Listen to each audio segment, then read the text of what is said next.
Welcome to the Solution Point, where we talk about solutions to your life, your business, and the law.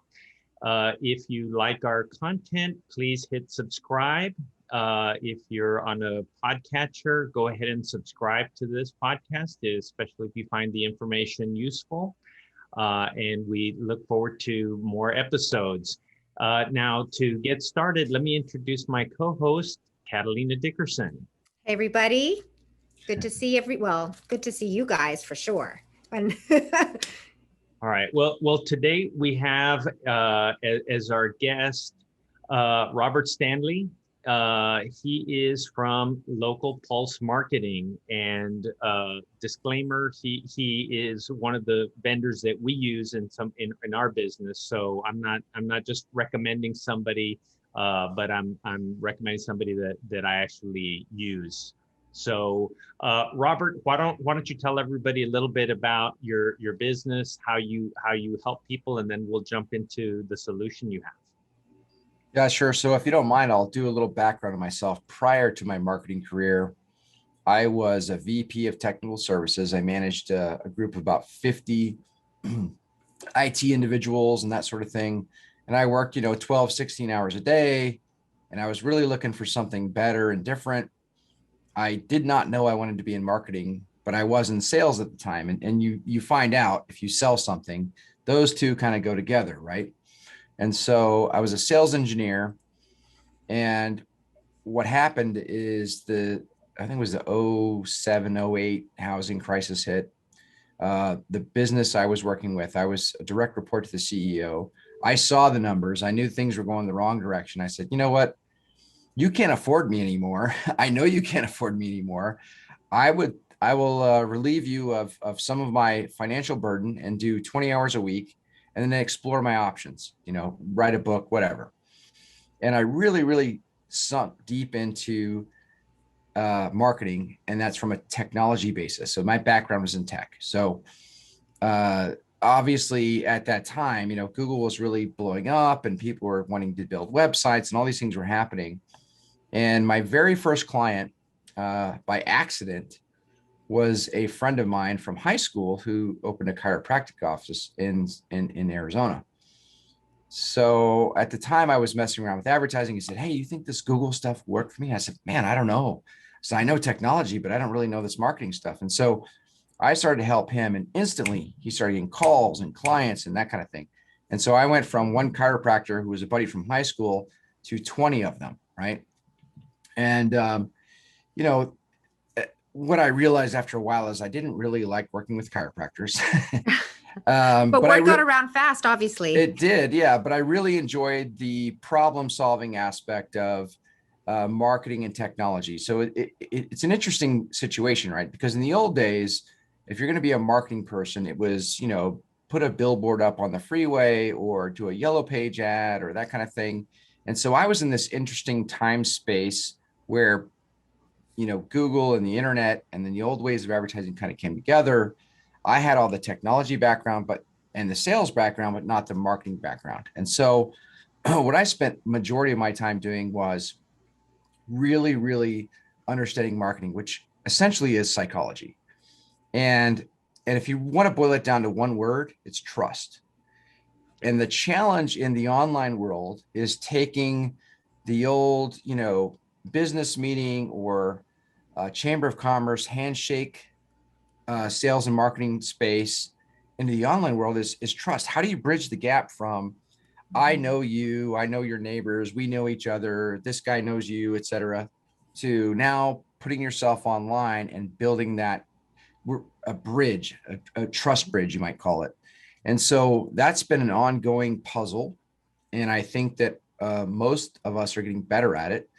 But it's one of those things that never changes. I mean, along those lines, you have, back in the day, it was just Google, and then you have Facebook, and you got Instagram, and you got Twitter, and you got all these different things. And so one of the opportunities for business, small business, is to hit all those platforms. But at the same time, you're trying to do your job. You're trying to do the things you do for your clients, just like you guys do. And so keeping up with the evolving technology and how fast it moves is a full-time job on its own, right? And so that's really where local pulse marketing, my company, comes into play. So our job, our purpose is to help bridge that gap for small businesses, like take you from, the handshake at the Chamber of Commerce meeting to acquiring clients online and making all those different platforms make sense in a way that really turns your advertising dollars into new prospects. And that's, the reason I brought up my tech background is because those things are very techy. They're not easy. And as we move forward, and as I get older, I'm hiring and bringing on younger people because some of this stuff is like over my head. I mean, I get the concepts, right? But I'm not in there turning the wrenches anymore. I'm really trying to make sure that we're providing the value to the client. So the end deliverable, and which is the business you're in, right? You're really trying to make sure that your clients are safe, secure, their assets are protected. And if I were going to step back and make a very fundamental statement when it comes to advertising marketing, is the reason that businesses do it, mine included, is that we want more customers, period. That's it, right? Like if you could say, I'll write you a check for X and you give me 20 clients and that has a positive ROI for me, you'll do that all day long. The challenge is that most of us don't know whether or not that check's going to have that ROI, and that if it's the right person to do business with. And then when you get past that point of acquiring clients and then keeping clients, and now you have assets and liabilities, that's where your firm comes into play. And that's, your firm is 10 steps ahead of most businesses, right? A lot of them are kind of trying to make their way towards that point where they want to protect assets. Now, having said that, it's a really good idea to get educated on where you need to be. So what that inflection point is of, okay, I now have enough revenue. I now have enough risk. I now have enough opportunity. I really need to talk to Joseph because from my own personal perspective, most of us don't realize that until too late, right? Until there's a problem or there's some sort of issue. And then we're like, wow, why didn't I know this stuff before? Why didn't you guys tell me? Well, it's probably the same reason that you didn't know about taxes and finances when you're in grade school. It's just, sometimes you got to learn the hard way, right? And so that's kind of my initial intro to where I am and where I came from. And I really appreciate the things that your firm does in terms of keeping businesses alive. Because let's say there's a million things that want to attack us and take us down, right? Yeah. Well, Robert, I appreciate that. But like the name of the podcast is Solution Point. I know we've talked offline about a solution that you have, and you've alluded to it a little bit, I think, in your intro. So tell us the problem and then what your solution is. Right. So the problem is fundamentally the same. Everybody needs more clients. I mean, you could just say more money, whatever, but more clients, right? And if you want to boil that down a little bit, you want more of the right kind of clients. So you want the ones that you want to work with. Like Joseph, you and I go ride motorcycles together and we could have a beer at the bar, then you're my kind of client. But you don't necessarily want the clients that create contention or problems for you either. So in that area of conversation, though, you don't know whether or not your prospective client is a right client until you get to know them, right? That trust bridge we talked about. So what happens is I like to use two analogies I like to use. One is fishing. So first you got to like go to the lake, put the right bait on the hook, put it in there, pull the fish out, and hopefully that's the right size fish that, won't get you arrested or whatever. So you get the right kind of fish that'll feed the family, et cetera, right? But then the other aspect of that is my panning of gold analogy. So you get all these fish, right? And you put them in the boat. But if you were panning for gold, we might call that dirt. And so you have a whole bunch of dirt and you're going to sift them through your own filter for your business, right? So that the right kind of nuggets are coming out that, again, the guy I'll have a beer with kind of thing. So there's this process of let's take everyone and then let's sort through them and figure out which ones are the best mutual fit. And, when I was in high school, I took chemistry class and failed. And so I had to go to summer school and take it again. And what I figured out was it wasn't because I was stupid. It was because I just couldn't understand what the heck the first guy was saying. The summer school teacher and I jived, and I was like, oh, now I get it. So sometimes it's just the messaging and the interaction between the two people versus the content, right? And so I would say in the marketing world, part of that is trying to get the proper messaging out so that you can eliminate the potential problem for the future. You still get some of the bad fish or, too small chunks of gold or dirt or whatever you want to call it through the filter, but you want to minimize that for multiple reasons. One, you're spending money to get that dirt to turn to gold. And two, the more dirt you have to sift through, the more money, time, effort you're spending, right? So a proper marketing program, a well thought out approach to a market is really going to ultimately save you time and make you more money. And I think that's really the goal here. So the problem, some of what I'm hearing you say is your marketing, just as important as attracting clients, is repelling people you don't want. Right. Exactly. That like that magnet, on one end it'll attract, and the other end it'll repel. Right. I think that's kind of one part of what you're talking about. Well, and you guys know this because we work together, that one of your challenges is finding the right type of client for your business. And not everybody fits the model. Like you can't feed a family with a fish that's that big, right? So you got to have the right approach in place. And so you were asking about problems and solutions. The problem, number one, most businesses think I need more clients. But the second problem is how do I filter and create that flow of clients into the right kind of client? And I from experience, most of us make the mistake of I'll take anything because I'm just hungry. I want everything you can give me. And you can't see the forest through the trees, right? You just get inundated, and then you'll spend a lot of time with the wrong people. You'll spend too much time, money, and effort with those wrong people, and then you're lost. And so our job in the marketing space, a proper marketing company, especially in small business, is to help the client understand and filter out the dirt and get the gold. So number one, more clients, can get you tons of those prospective clients. The right clients, that's a different discussion, right? And so that comes with a couple of things: follow-up process, which we talk about with the CRM stuff that we do, right? And then through that follow-up process, filtering as well. Here's what we're about. Here's what we want to do for you. Here's who we're looking to work with.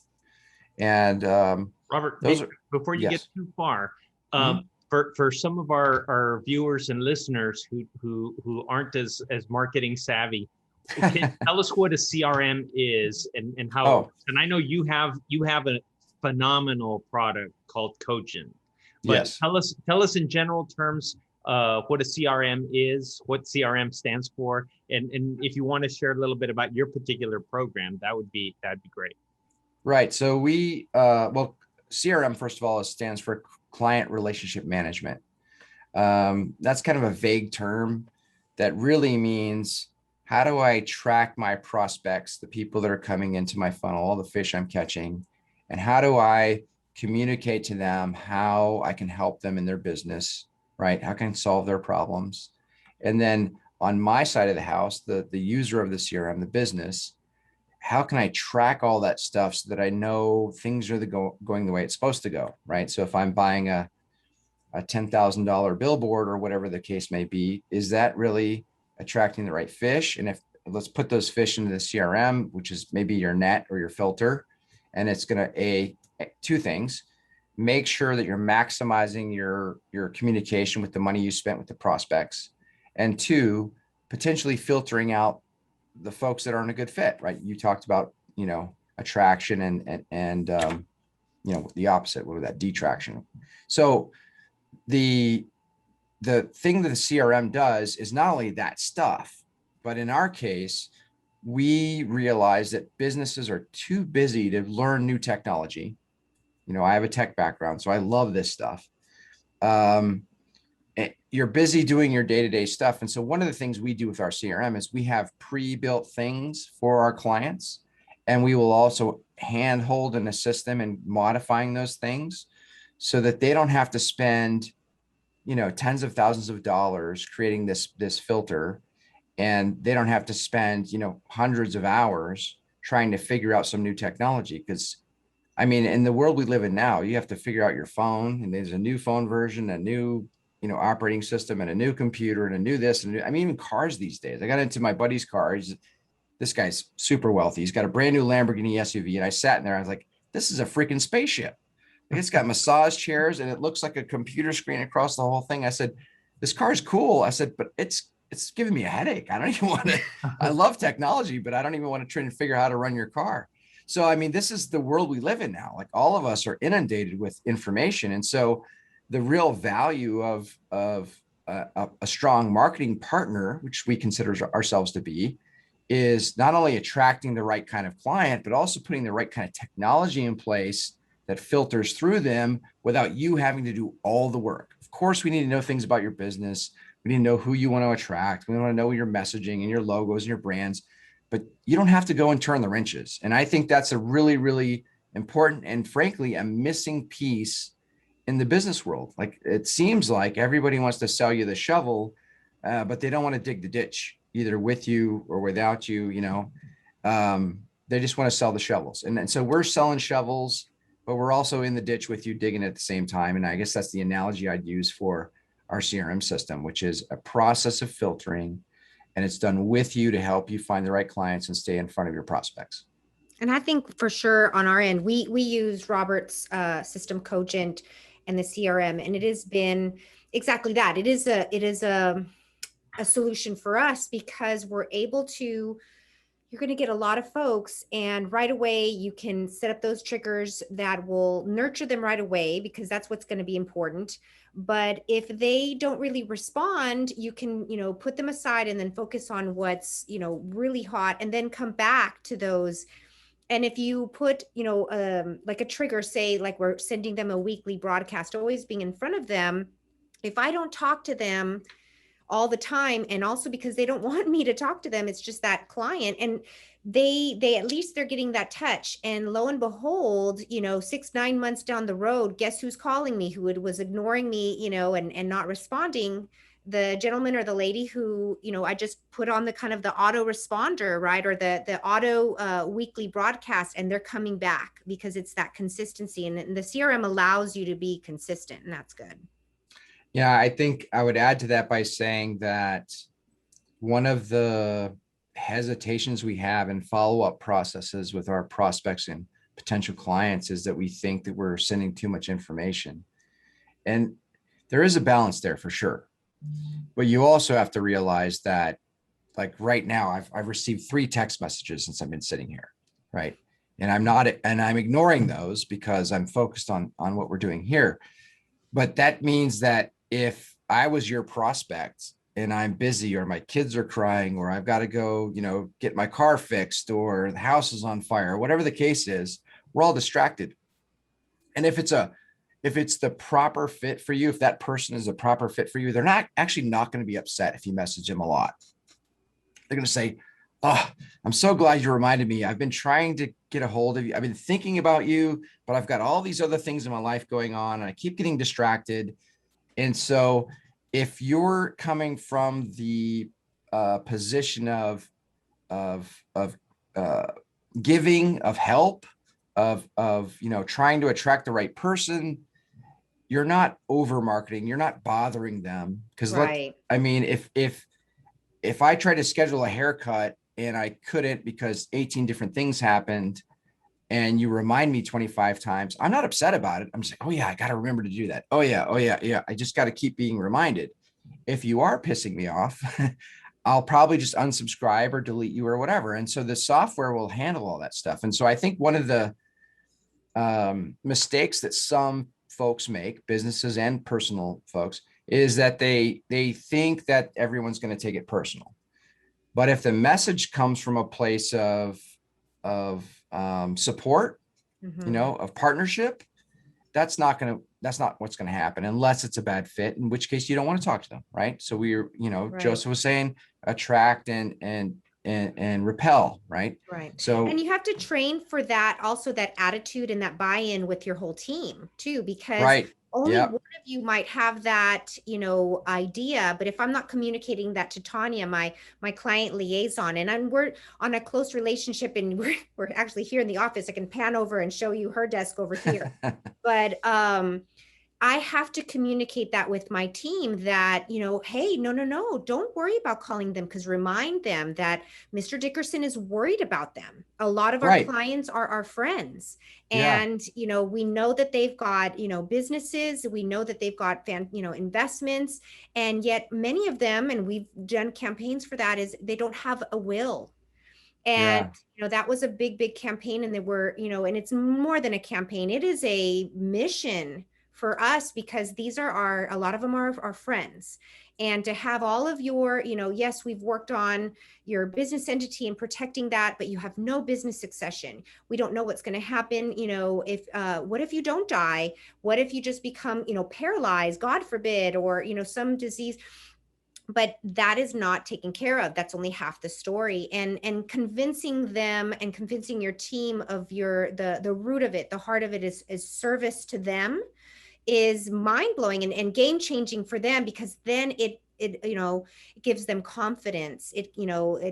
We have to forget about that we're bothering folks. And if we're bothering folks, then maybe we need to revisit what is the core and what is the heart of our message. If we feel like we're truly bothering our clients, then maybe we need to think about how we're saying things too, and in the spirit of it.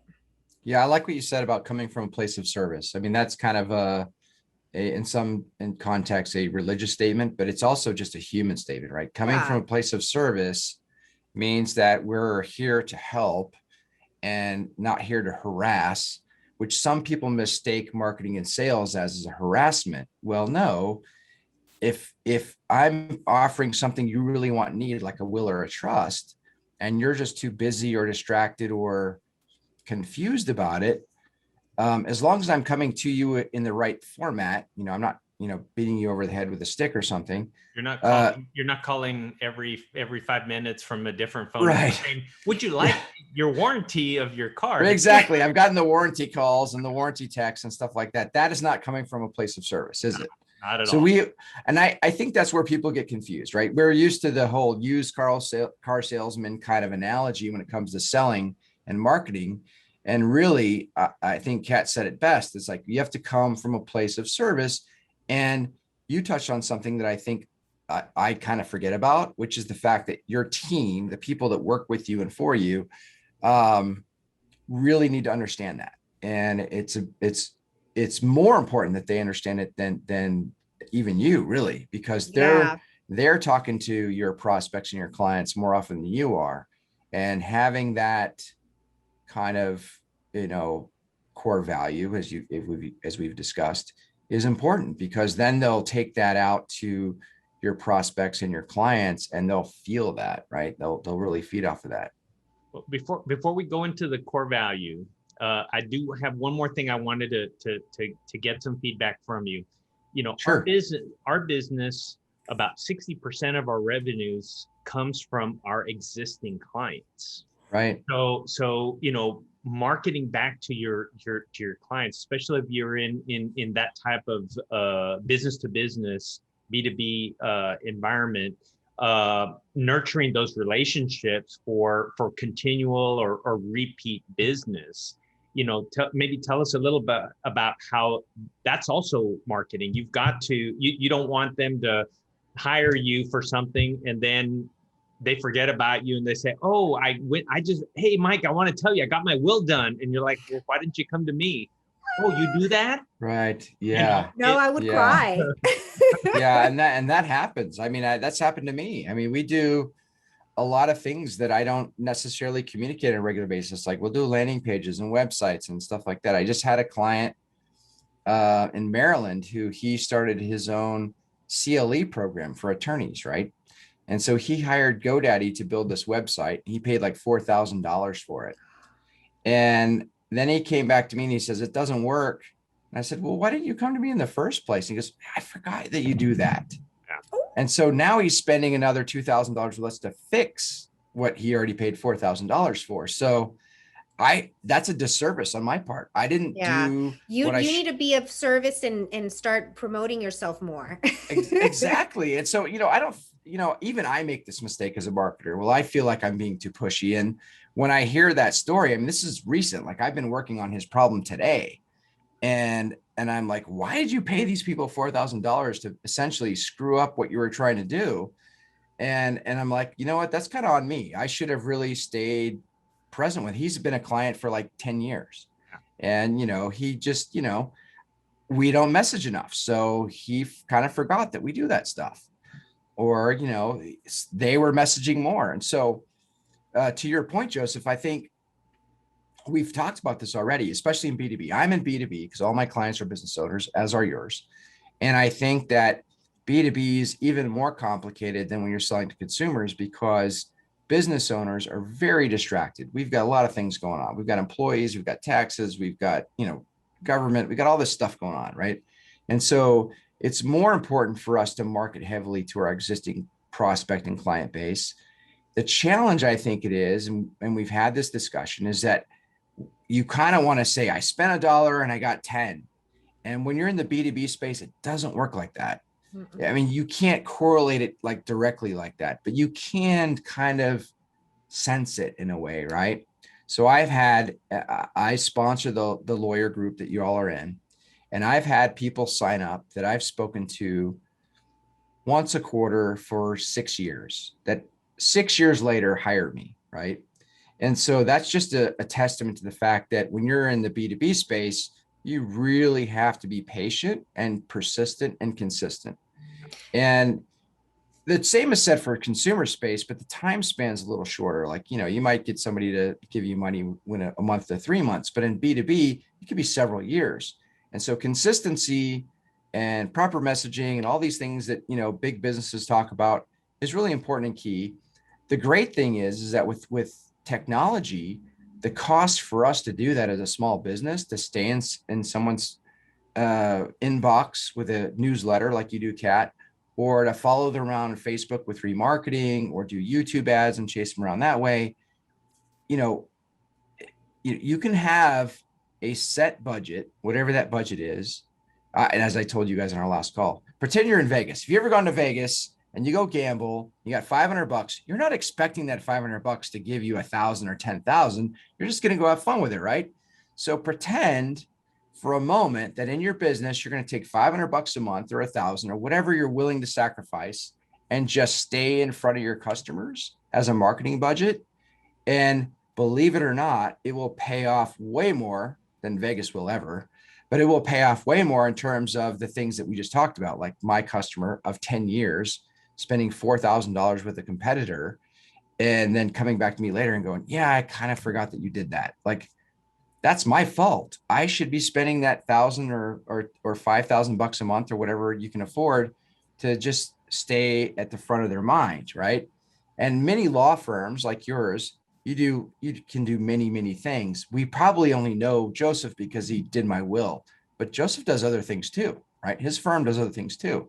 And so that's where you have to be, persistent and pervasive and let people know, hey, I did that, but I also do this, and we do this. Case studies are great for that. Testimonials from your clients are great for that. And those things should be advertised now, Now, would you recommend, and kind of, I'm being selfish because I'm extending our Tuesday call, right? But would you recommend, say we've, for instance, I want to let people know that we do wills and trusts. We help people with, building their businesses, all of the main categories that we do. We help people with the real estate. Should one have a Facebook campaign for each of these kind of divisions at the same time, or do you do a division at a time? Well, that's a great question. So I think like in the case of a newsletter, you can cover a lot of those points, right? And some of the answer to that question depends on your budget. Like, you can't afford to advertise to all people about all things at all times. And so in the scenario where you can't do that for multiple reasons, you don't want to do that. One, they'll get distracted. Like, well, wait a minute, you're advertising too many things to me, right? Two, you may not have the time, effort, energy, and budget to do all those things at one time. So what I like to do is themes. So maybe each month is a different subject, or each week, depending upon your effort, availability, urgency, and budget. So, for a larger business, they might do this kind of thing on a weekly basis. For a smaller business, it might be monthly or quarterly. You just kind of have to figure out what you can afford to do in terms of time, money, and effort. So I would say for most businesses, a monthly or quarterly message or campaign would be sufficient. And if you can, work into that campaign a personal story where Joseph, or whatever the business may be, helped an individual with a particular problem that's part of that theme, then I think that resonates better than if Joseph says, hey, I do wills. He says, well, here's Nancy, and I did her will, and this is what she got of it, and this is why she wanted to do it, et cetera. And let's face it, with the uncertainty we've had with COVID and things like that, I think there are a lot of people who are taking a second look at their assets and their businesses and trying to decide, what if I die tomorrow from COVID or whatever the next thing is? Maybe I should really think about this instead of just assuming I'm going to live forever and everything's going to be fine, right? So, I mean, that type of thing also obviously has a play on all business right now. Restaurants shutting down. So there's people that probably need to move assets around because of financial circumstances. And that's the kind of thing that you guys can help with. So I think part of that theming also needs to be relevant to the time, like what's going on in the news. Is it Christmas? Is it New Year? Is it 4th of July? Right. What things happen in our community, our environment, or in our life right now that's relevant to the service that we can offer to our clients, right? And Right. so Like right now, it's June. And so lately I use promo.com. I make little videos. So I'm focusing the messaging as to dads, and, dads in the know they need to talk to JMD, and be prepared. And if, show a great way to love your family, is to get your will done. So that's a great idea. I love the idea of themes and looking at a calendar and having a plan for the year, really. yeah, and I mean, for a lot of it's cyclical. Like every year there's Christmas and there's New Year's and there's 4th of July. So you can reuse a lot of the concepts over and over. So you really only have to look at it hard once. And then you've got circumstantial things like the COVID stuff, or, restaurants shutting down or whatever. There are local things that happen, like, in Texas, you guys had this big ice storms and all that stuff. So there are things that are going to be specific to where you are that you can use to help bring service to your community. And again, I think in those times of hardship, it feels kind of like I shouldn't be marketing right now. I shouldn't be like pushing stuff to people because bad things are happening. But again, when you come from a place of service, no, you should be trying to help those folks and let them know that you're here to protect their assets, or, help them grow their business. In my case, as a marketer, I mean, for me, like in COVID, we lost a lot of clients, but then as things started to lighten up, they were like, now I need business because I have all this debt I've built up because I wasn't doing business, and I really need to bring in more to offset what happened in the past. And so it's really like my job to make sure that they know I'm here to help them, right? And so you kind of have to have that mind shift, I think, about coming from a place of service. And Kat, this is something you and I talked about in Arizona, and I think that was really a compelling conversation. So I appreciate the fact that we're here discussing this, because sometimes, even as a marketer, I feel like I'm too pushy, even though it's my job to be pushy. Is I'm too pushy, and that I feel like, I don't really want to be seen as a jerk. But if you're coming from the right place in your heart, then you aren't, right? Definitely. So that may lead us to your core value that I warned you about. So share a core value with us. Well, kind of elaborated. I don't want to abuse too much of your time, but let's talk about the core value. Yeah, so there's two I focus on. One is results. So results in any line of business is important, right? So if I'm going to run a marketing campaign for a business, they have to have some sort of result, whether that be a phone call, appointment, a new website, a Facebook page, doesn't matter, a result. They need to see a result. So we are very, very results oriented. And underneath that, it's not a core value, but underneath that is accountability. So that comes back to, kind of be able to provide some accounting on that result, whether that be the number of phone calls or the number of web pages or blog posts or whatever. So it's results and accountability are under the same category. And then the second one is service. Yeah. So coming from a place of service, but really when I say service, I mean responsiveness, good communication, I'm trying to say like not quality communication, but I don't know how to say something. Don't be an asshole. So like if my employees or my staff is not communicating in a way that is friendly or service oriented, I have a real problem with that. So I like to come from a place of service, not only in terms of deliverables, but also the way we communicate with our clients. So positive attitude, supportive attitude. I prefer to do business with businesses that are part of a family. So I like to be part of the company in terms of what we do for marketing. So we're not just there selling goods, but we're also part of your community and really servicing our clients. So results and service. And then, I said accountability on the results side, but also accountability on the service side. So if we fail, and let's face it, as business owners with employees and many moving parts, we fall down, we make mistakes.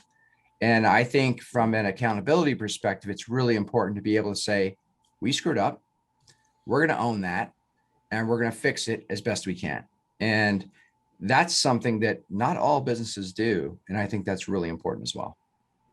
Yeah. And if I may plus one on that, and I like the idea of communication, of course, with clients, but it's so important for that your team communicate with service, with respect, with good, good intentions. intent Yeah. as well. Yeah. And not come with a chip on their shoulder. Right. Right. Because if it's crumbling from within, and the communication is crumbling from within, and you feel like you can't tell your peer, your team member this or that, because you're walking on eggshells.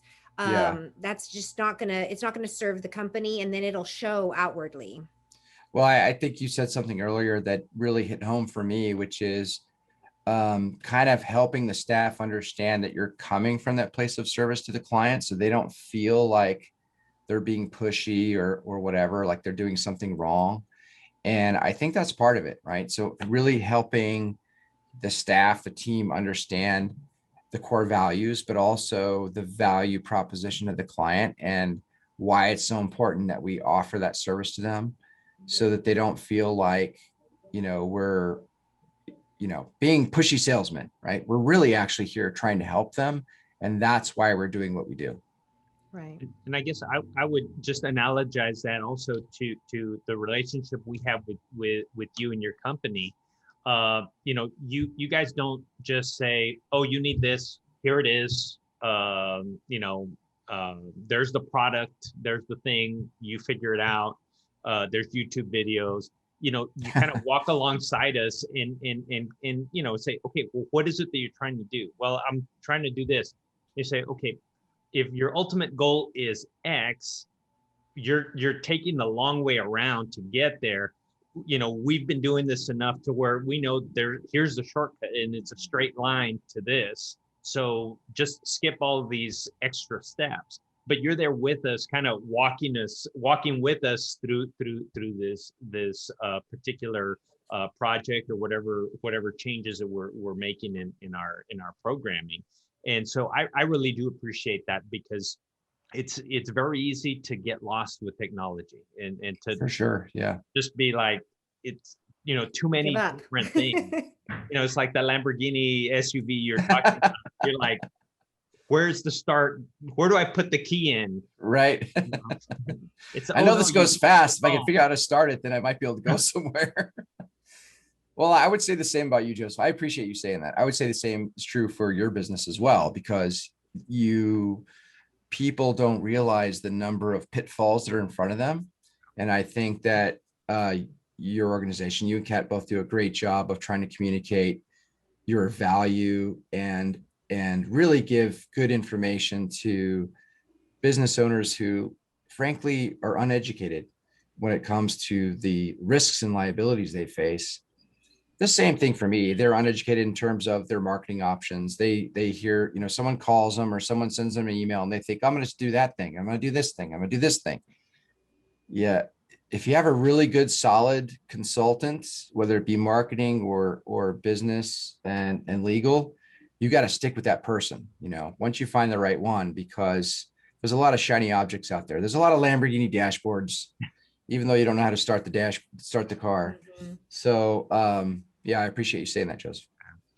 Well, Robert, I don't want to abuse your time. I do appreciate you taking the time out of your busy schedule to visit us on the podcast and help inform some of our viewers or listeners. Anytime, yeah. And we'll definitely put your contact information, or if you want to, announce right now, and we'll make sure to put in the description how you prefer people to reach out to you. How can somebody get a hold of you? So you can go to local pulse marketing, pulse, fill your pulse, localpulsemarketing.com and fill out the contact form. Yeah, fill your pulse. Or you could just email info@Local Pulse Marketing. That'll go to myself and my operations manager, Linda, who you both know. Either one of those things are fine. The phone number's on the website, all that kind of fun stuff. I think that, anybody that comes, they should let me know that they've found us through you, because then I'll know that they're probably the right fit for us. And like yourself, I don't want every business to work with. I want the right business. And I really appreciate the way you guys operate and having me on. All right. Well, thank you again. And just a reminder, if you like the solution point, if you like the content you've heard, go ahead Subscribe. and hit the subscribe. Yeah, I'm not sure where I'm going to be on the It's somewhere around these boxes. So yeah. Just go ahead and hit the subscribe button, hit the little bell to remind to hit the little bell, and it'll remind you every time we post a new video on YouTube, or hit the subscribe button on your podcatcher, and you'll be up to date with all of our podcasts. Thanks a lot, and we'll see you guys next time on The Solution Point.